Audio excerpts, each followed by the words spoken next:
Le Canada sous état d'urgence face à plusieurs incendies hors de contrôle. Plus de 20 000 personnes ont dû être évacuées en Colombie-Britannique. Au moins 612 feux actifs sont toujours recensés dans le pays. De plus en plus difficile à combattre et la situation pourrait encore s'aggraver en raison de la sécheresse dans cette province de l'ouest du Canada. On en parle avec notre invité Septi Kadimala. Bonjour.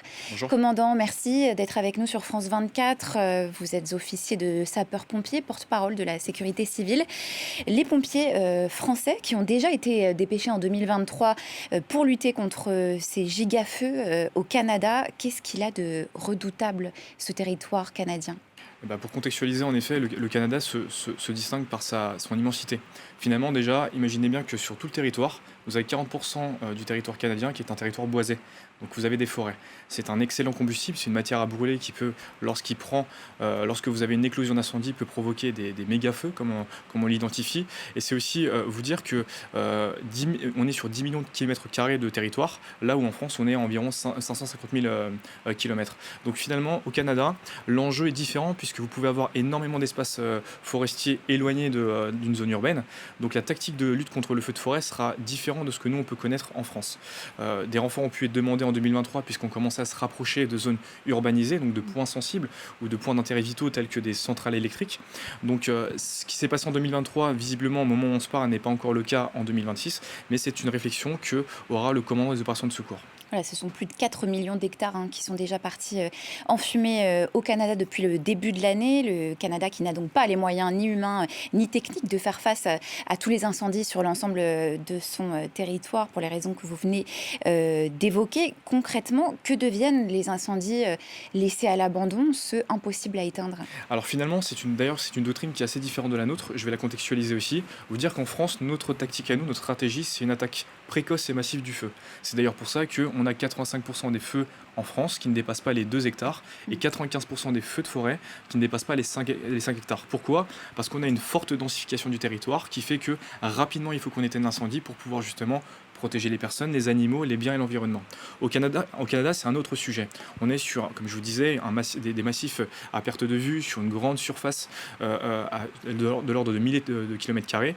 Et ben, c'est vous dire que finalement, on est plus sur soit une attaque massive lorsqu'on est proche d'une zone urbanisée, soit une attaque modérée, voire contrôlée, qui est finalement une surveillance de feux, qui sont des feux souvent isolés, éloignés de la zone urbaine et qui peuvent s'éteindre soit par manque de combustible ou parce qu'ils vont se rapprocher d'une limite telle qu'une route où là vous aurez des sapeurs-pompiers qui vont se positionner et qui auront cette force de frappe pour pouvoir cantonner l'incendie. Mais forcément, plus le massif est vaste, plus vous avez des cimes qui montent en hauteur, plus il va être virulent et c'est compliqué pour des pompiers de pouvoir l'éteindre dans les conditions qu'on connaît au Canada. Et vous dire aussi, si je peux me permettre, qu'en termes de massif forestier, vous avez des difficultés d'accès un peu plus accrues, vous avez moins de routes de défense contre l'incendie qu'on peut en avoir en France, ce qui fait que l'accès des secours dans ces massifs peuvent être contraints. La France, donc, elle est en proie à un nouvel épisode de chaleur, une 5e canicule. À quel point, là aussi, elle risque de s'accompagner de nouveaux incendies ? Le sujet depuis mi-juin, finalement, c'est qu'on a eu plusieurs canicules qui se sont succédées. Forcément, vous avez eu, on a beaucoup entendu sur les plateaux, et c'est la réalité, la règle des 3,30. On a une température supérieure à 30 degrés, autant pour moi, des vents qui sont supérieurs à 30 km/h et une sécheresse ambiante de l'air inférieure à 30%. Ce cocktail qui a été exacerbé par les canicules ont préparé le terrain national, non plus uniquement l'arc méditerranéen, à un risque accru au feu de forêt. Les sols étant secs, cette canicule va continuer à assécher les sols. Vous n'avez pas eu d'épisode pluvieux suffisant pour pouvoir apporter cette hydratation, cette eau qui va venir hydrater un peu les sols, ce qui fait que toute éclosion, toute source de chaleur d'un incendie peut être dévastatrice pour l'ensemble du territoire. Et là, c'est de pire en pire, j'imagine, puisqu'on est fin d'été, donc les sols sont d'autant plus secs. Exactement, on le voit sur les cartes, hein, on travaille en circuit court avec Météo France et l'ensemble des organismes de recherche qui suivent aussi l'hydratation des sols. On voit que les sols s'assèchent, on voit que cette sécheresse, elle a véritablement facilité ce terrain d'éclosion des feux de forêt.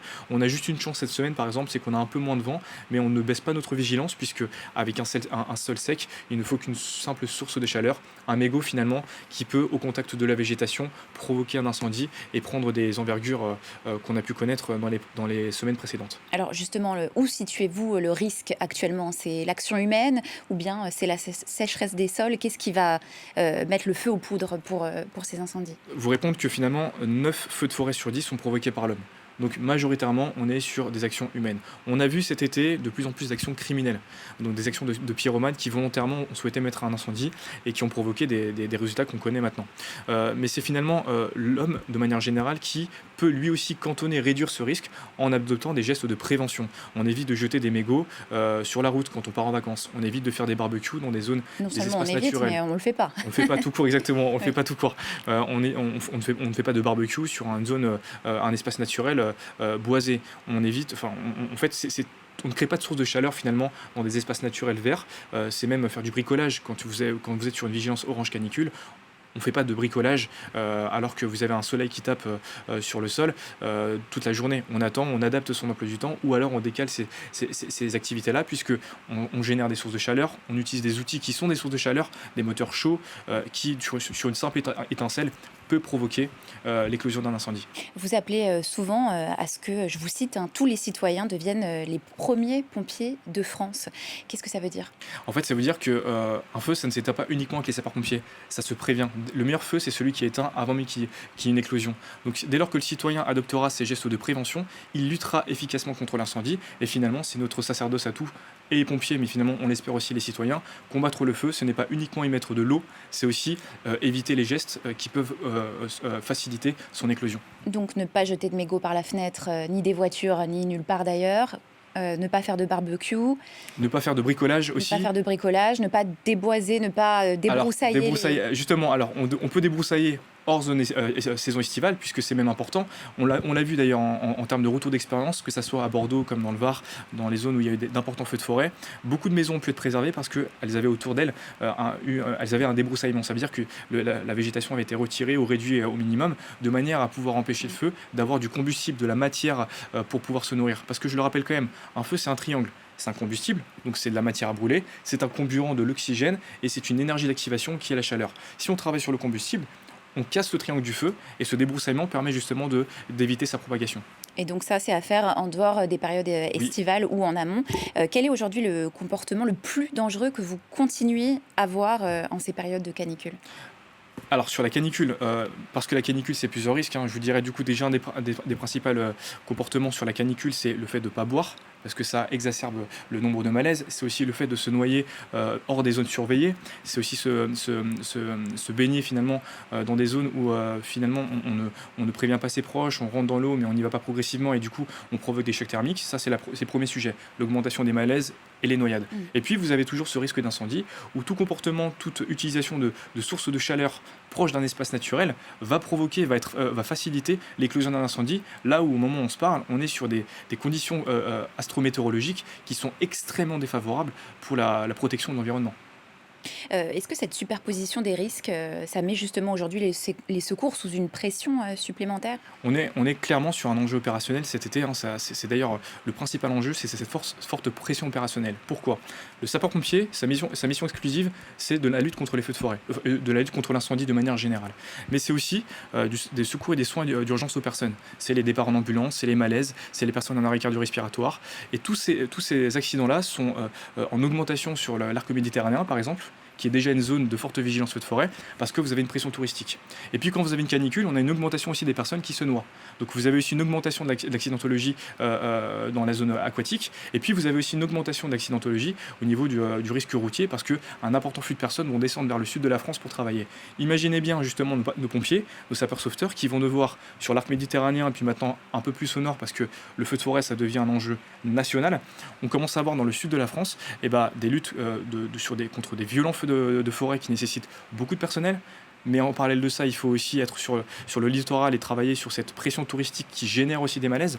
Tout ça, c'est un enjeu de taille qui nous amène à être sur plusieurs fronts en même temps et pour lequel on est face à un réel défi pour notre modèle de sécurité civile. Mais est-ce que vous, personnellement même, vous êtes confronté, vous sentez que vous êtes confronté à un niveau de gravité inédit par rapport aux étés précédents? Alors, clairement, on est sur un niveau de gravité sur le nombre de surfaces brûlées et d'hectares brûlés. On a clairement dépassé les limites qu'on avait pu connaître ces dernières années. Donc, on est quand même sur un premier indicateur. On est sur des feux de forêt, forcément, ce qui est médiatisé, c'est ce que vous voyez, c'est ceux qui sortent un petit peu de l'ordinaire. Mais déjà, de manière générale, on a entre 20 et 40 feux de forêt par jour, qui sont heureusement, comme je vous disais, avec l'attaque massive précoce des feux, cantonnés et qu'on ne voit pas finalement aux médias parce qu'on arrive à les éteindre. Moi, je vous dis surtout que nos pompiers sont, ce que j'identifie, c'est que nos pompiers sont de plus en plus fatigués parce qu'ils sont sursollicités, là où cet été, on doit faire face à de nombreux risques. Donc en effet, on est sur un défi opérationnel. Les feux de forêt qu'on a pu voir là ont commencé à être facilités par ce contexte astrométéorologique qui fait que ça sort de l'ordinaire, on est sur des feux qu'on peut qualifier d'historiques et pour lesquels on doit en plus de ça être au rendez-vous sur nos missions courantes qui restent le cœur de notre métier aussi. Donc en effet, on est face à des difficultés qu'on a réussi, je pense en tout cas, et on voit le résultat, on a réussi à relever, mais ça reste malgré tout des défis. Vous, quel bilan vous tirez de cette fin d'été? Ce sera ma dernière question, on manque de temps. Vous êtes fatigué? Exactement, on est fatigué, il faut qu'on travaille vraiment sur la prévention. La prévention, c'est important parce qu'on pourra acheter énormément de camions, énormément de Canadair, on peut recruter de plus en plus de personnes, on en a besoin, des pompiers volontaires, des pompiers militaires, des pompiers professionnels, mais si on n'a pas cette démarche de prévention, on sera systématiquement dépassé par le feu parce que la nature reprend ses droits et elle finit par être beaucoup plus puissante que les moyens humains. Voilà, message donc de prévention adressé à tous les citoyens. Merci beaucoup, commandant Septi, Kadi Mala, d'avoir été avec nous dans Paris Direct.